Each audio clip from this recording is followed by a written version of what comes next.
तो हेलो प्यारे प्यारे बच्चों, आप सभी का स्वागत है आज की इस नए वीडियो में नए टॉपिक के साथ। बच्चों, आशा करता हूँ कि आप सभी बहुत ही मस्त होंगे और अपने अपने पढ़ाई में अच्छे के साथ व्यस्त होंगे। तो बच्चों, आज के इस प्यारे से लेक्चर में आज के जो लेक्चर है लेक्चर नंबर 9 होने वाला है, क्योंकि बच्चों चैप्टर नंबर 1 का यह जो टॉपिक है लेक्चर नंबर 9 है, देख सकते हैं विद्युत आवेश तथा क्षेत्र अर्थात 1 चैप्टर का यह जो 9वां है, यह क्या होने वाला है, लेक्चर होने वाला है। इस लेक्चर में क्या समझेंगे बच्चों, गाउस का प्रमेय क्या होता है, इसका परिभाषा क्या होता है, इसका डेरिवेशन किस प्रकार से निकाला जाता है, इसके बारे में संपूर्ण जानकारी आपको बड़ी आसानी से देने वाले हैं। तो आप इस वीडियो में अंत तक जरूर से बने रहिएगा बच्चों। यह जो वीडियो है, यह जो टॉपिक है गाउस का प्रमेय है, यह बहुत ही इंपॉर्टेंट होने वाला है। तो चलिए बच्चों, अब हम बिना किसी समय गवाए इस टॉपिक को जल्दी से समझ लेते हैं। तो देखेंगे बच्चों, सबसे पहले परिभाषा को समझने का प्रयास करते हैं कि गाउस का प्रमेय आखिर बोलना क्या चाह रहा है, आखिर हम लोग गाउस के प्रमेय में निकालेंगे क्या सूत्र, उसको समझ लेते हैं। तो सबसे पहले देखेंगे किसी बंद पृष्ठ से गुजरने वाले विद्युत फ्लक्स, क्या बोला गया, किसी बंद पृष्ठ से गुजरने वाला जो विद्युत फ्लक्स होता है उस पृष्ठ पर लगे कुल आवेश के क्या होता है 1/ε0 गुना होता है। तो क्या बोला गया बच्चों, क्या निकालना है समझेंगे। यहाँ पर किसी बंद पृष्ठ से गुजरने वाला विद्युत फ्लक्स है, तो विद्युत फ्लक्स क्या हो गया बच्चों, φ0 हो गया। देख सकते हैं आगे क्या बोला गया, उस पृष्ठ पर लगे कुल आवेश। अब उस पृष्ठ पर कोई ना कोई क्या होगा, आवेश होगा। आवेश अर्थात क्या हो गया, Q हो गया। देख सकते हैं कुल आवेश का 1/ε0 क्या होता है, गुना होता है। देख सकते हैं इसके गुना में क्या होता है, 1/ε0 गुना होता है। तो देख सकते हैं यही क्या है, गाउस का प्रमेय है और हमें यही सिद्ध करना है बच्चों। तो चलिए अब हम इस टॉपिक को समझने का प्रयास करते हैं, यह किस प्रकार से सिद्ध होगा, किस प्रकार से यह डेरिवेशन के माध्यम से निकलेगा, उसको समझने का प्रयास करते हैं। तो क्या बोला गया, किसी बंद पृष्ठ, तो सबसे पहले एक बंद पृष्ठ बना लेते हैं। पूरा खेल डायग्राम का है बच्चों, तो आप सबसे पहले डायग्राम को समझेंगे। डायग्राम को अगर आप समझ गए तो क्या हो जाएगा, यह बहुत ही आसानी हो जाएगी। तो ध्यान देंगे यहाँ पर बच्चों, यहाँ पर ध्यान देंगे। देख सकते हैं बच्चों ये क्या हो गया, एक बंद पृष्ठ हो गया। देख सकते हैं चारों तरफ से क्या है, ये एक बंद पृष्ठ है और उस पर गुजरने वाला विद्युत फ्लक्स बोला गया बच्चों। तो मान लेते हैं यहाँ पर कोई बिंदु आवेश है, कोई बिंदु आवेश है ओ है। देख सकते हैं कोई बिंदु ओ है, यहाँ पर क्या है, यहाँ पर क्यू आवेश उपस्थित है। समझेंगे यहाँ पर प्लस क्यू आवेश उपस्थित है। देख सकते हैं बच्चों, उसके बाद इसमें बच्चों आर दूरी पर क्या उपस्थित होगा, आर दूरी पर एक क्या होगा, पी बिंदु उपस्थित होगा। देख सकते हैं ये दूरी क्या है, आर है, यहाँ पर क्या है, एक पी बिंदु उपस्थित है। तो ध्यान देंगे यहाँ पर इससे आर दूरी पर एक बिंदु P है बच्चों, और इसका जो क्षेत्रफल है देख सकते हैं कुछ इस प्रकार से होगा। इस P बिंदु का कुछ ना कुछ तो क्षेत्रफल होगा। तो देख सकते हैं इसका जो क्षेत्रफल है बच्चों कुछ इस प्रकार से है। समझने का प्रयास करेंगे, इसका क्षेत्रफल क्या है बच्चों, इसका क्षेत्रफल है DA। इसका क्षेत्रफल क्या है, छोटा सा क्षेत्रफल है, इस कारण इसका क्षेत्रफल क्या हो गया, इसको नाम दे दिए DA। देख सकते हैं एरिया यानी कि छोटा सा इसका क्षेत्रफल है, तो इसको DA नाम दे दिए। उसके बाद क्या हो जाएगा बच्चों, यहाँ पर क्या हो जाएगा, विद्युत क्षेत्र E हो जाएगा। देख सकते हैं विद्युत क्षेत्र E, और इससे जो कोण बना रहा है बच्चों, इससे जो कोण बना रहा है वो क्या हो जाएगा, D हो जाएगा। देख सकते हैं इससे जो कोण बढ़ रहा है वो क्या हो जाएगा, DA यहाँ पर हो जाएगा। समझेंगे अब हम लोग इसको मिला देते हैं बच्चों, इसको यहाँ से ऐसे मिला देते हैं, समझने का प्रयास करेंगे, इसको ऐसे मिला देते हैं। उसके बाद बच्चों यहाँ पर जो घन बना है, यहाँ पर जो घन कोण बना है वह क्या हो जाएगा, D ओमेगा हो जाएगा। बिंदु P के कारण बच्चों, बिंदु P के कारण O पर क्या बढ़ रहा है, एक घन के समान क्या बढ़ रहा है, संरचना बढ़ रहा है। तो ये क्या हो जाएगा, ये हो जाएगा D ओमेगा। देख सकते हैं ये जो घन के समान संरचना बढ़ रहा है यही क्या है बच्चों, D ओमेगा है।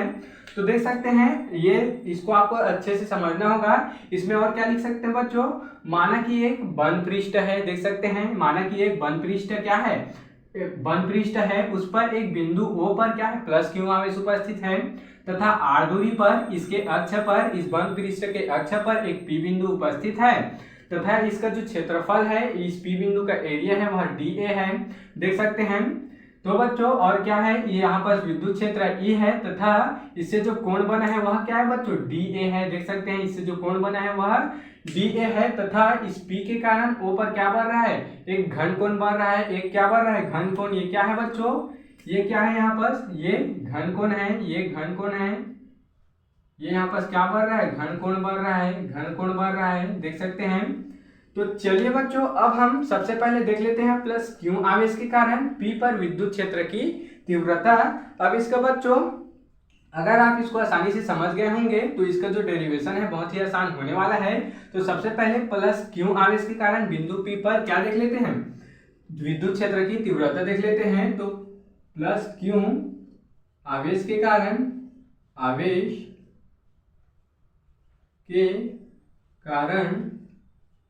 किस पर बच्चों, बिंदु P पर क्या निकाल रहे हैं यहाँ पर, विद्युत क्षेत्र की तीव्रता निकाल रहे हैं। तो समझेंगे यहाँ पर विद्युत क्षेत्र की तीव्रता क्या होता है बच्चों, हमको जैसे कि पता है E इज इक्वल टू क्या होता है 1/4 पाई एप्सिलॉन नॉट इंटू में क्या हो जाता है बच्चों, Q अपॉन क्या हो जाता है R² हो जाता है। ये तो हमको पता है। अब इसको हम लोग इक्वेशन नंबर 1 दे सकते हैं बच्चों, इसको समीकरण नंबर 1 यहाँ पर दे सकते हैं।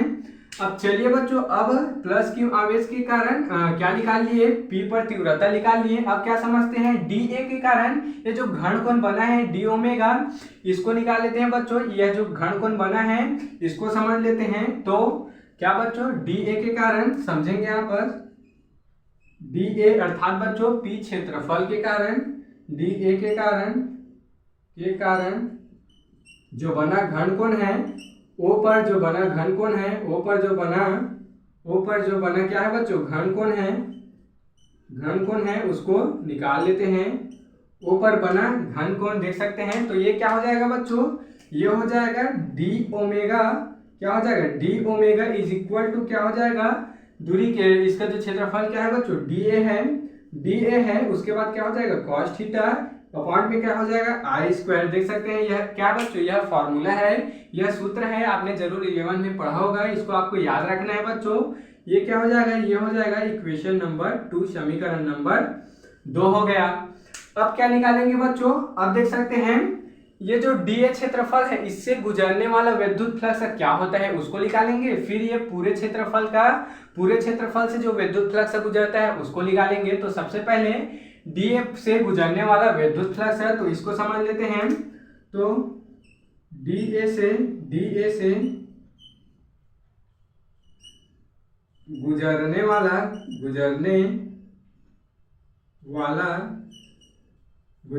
क्या बच्चों, विद्युत फ्लक्स।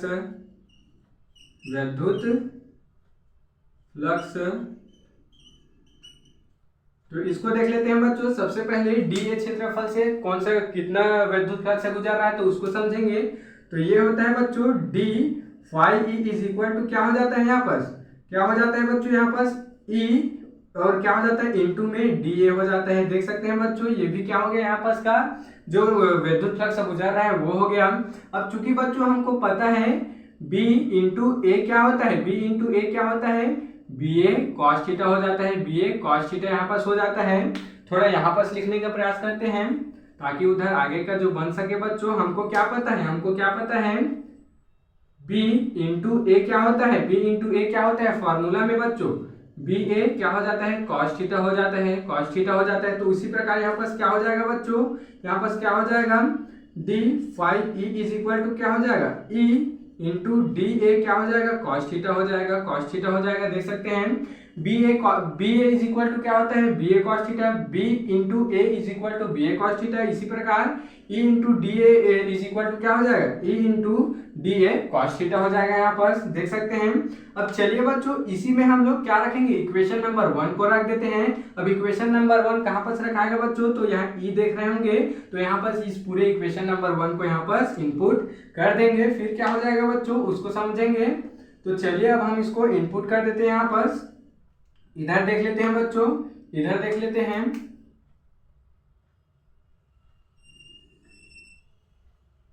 तो इधर देख लेते हैं बच्चों, यहाँ पर इनपुट करेंगे तो क्या हो जाएगा, तो ये क्या हो गया बच्चों, d phi E is equal to E का मान क्या है 1/4 पाई एप्सिलॉन नॉट। उसके बाद क्या है बच्चों इंटू में क्या है यहाँ पर Q, क्या है बच्चों Q है, समझेंगे यहाँ पर Q है, अपॉन में क्या है R² है। उसके बाद क्या बचे बच्चों, उसके बाद बचा dA cos थीटा, तो इसको लिख देंगे इंटू करके dA यहाँ पर cos थीटा लिख देंगे। फिर आगे बच्चों इसको अच्छे से लिखने का प्रयास करेंगे, इसको अच्छे से लिखने का प्रयास करेंगे। अच्छे से मतलब बच्चों क्या हो जाएगा यहाँ पर 1 के जगह क्या हो जाएगा बच्चों क्यू आ जाएगा यहाँ पर। उसके बाद अपॉन में 4 पाई एप्सिलॉन नॉट हो जाएगा। देख सकते हैं क्यू को इधर ला दिए, 4 पाई एप्सिलॉन नॉट नीचे आ गया। आर के बटे में क्या होगा बच्चों, ऊपर में ये आ जाएगा डी ए कॉस थीटा हो जाएगा। देख सकते हैं उसके बाद इसके बटे में क्या हो जाएगा बच्चों आर स्क्वायर हो जाएगा। देख सकते हैं अब बच्चों चूंकि हम लोग समझ चुके हैं इसका जो मान होता है वह क्या होता है यहाँ पर देख सकते हैं डी ए कॉस थीटा पर आर स्क्वायर यहाँ भी है यहाँ भी है, तो इसका मान क्या होता है बच्चों डी ओमेगा होता है। तो इसको मान को यहाँ पर इनपुट कर देते हैं d phi E is equal to Q upon क्या हो गया 4 पाई एप्सिलॉन नॉट। उसके बाद क्या हो गया बच्चों इस पूरे का मान क्या है डी ओमेगा है, डी ओमेगा है। देख सकते हैं तो यह तो था बच्चों यह किसके लिए था, यह था डी ए से गुजरने वाला विद्युत फ्लक्स के लिए था। अब हम लोग संपूर्ण पृष्ठ से गुजरने वाला विद्युत फ्लक्स क्या है इसको निकाल लेते हैं। तो संपूर्ण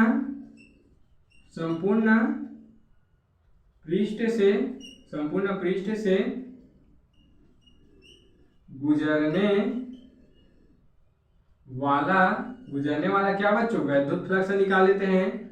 गुजरने वाला विद्युत फ्लक्स देख लेते हैं, विद्युत फ्लक्स। अब संपूर्ण पृष्ठ से गुजरने वाला विद्युत फ्लक्स क्या हो जाएगा बच्चों यहाँ पर देख सकते हैं यहाँ पर क्या हो जाएगा फाई ई आ जाएगा। उसके बाद बच्चों क्या हो जाएगा यहाँ पर क्या हो जाएगा ये आ जाएगा बच्चों देख सकते हैं क्यों अपान में क्या हो जाएगा 4 पाई एप्सिलॉन नॉट। उसके बाद समाकलन लग जाएगा बच्चों, समाकलन क्या हो जाएगा डी ओमेगा हो जाएगा। अब समाकलन क्यों लगा बच्चों, संपूर्ण के क्या लिखा रहे हैं, संपूर्ण पृष्ठ के लिए विद्युत फ्लक्स लिखा रहे हैं तो संपूर्ण के लिए क्या लगता है समाकलन लगता है। चूंकि बच्चों हमको पता है क्या होता है यहाँ पर डी ओमेगा समाकलन इज इक्वल टू क्या हो जाता है यहाँ पर, थोड़ा साइड में लिखने का प्रयास करते हैं। क्या होता है बच्चों समाकलन d omega is equal to क्या होता है यहाँ पर 4 पाई होता है। देख सकते हैं क्या होता है बच्चों 4 पाई होता है। तो इसको यहाँ पर कर देते हैं बच्चों डी ओमेगा के जगह क्या कर देते हैं बच्चों 4 पाई को ला देते हैं। तो क्या हो जाएगा phi E is equal to क्या हो जाएगा बच्चों क्यू अपान 4 पाई एप्सिलॉन नॉट क्या हो जाएगा यहाँ पर इंटू में क्या हो जाएगा और 4 पाई आ जाएगा। इसके बाद आगे क्या होगा बच्चों इधर समझने का प्रयास करते हैं। आगे यहाँ पर क्या हो जाएगा इसको मिटा देते हैं या फिर इधर साइड में लिख देते हैं बच्चों।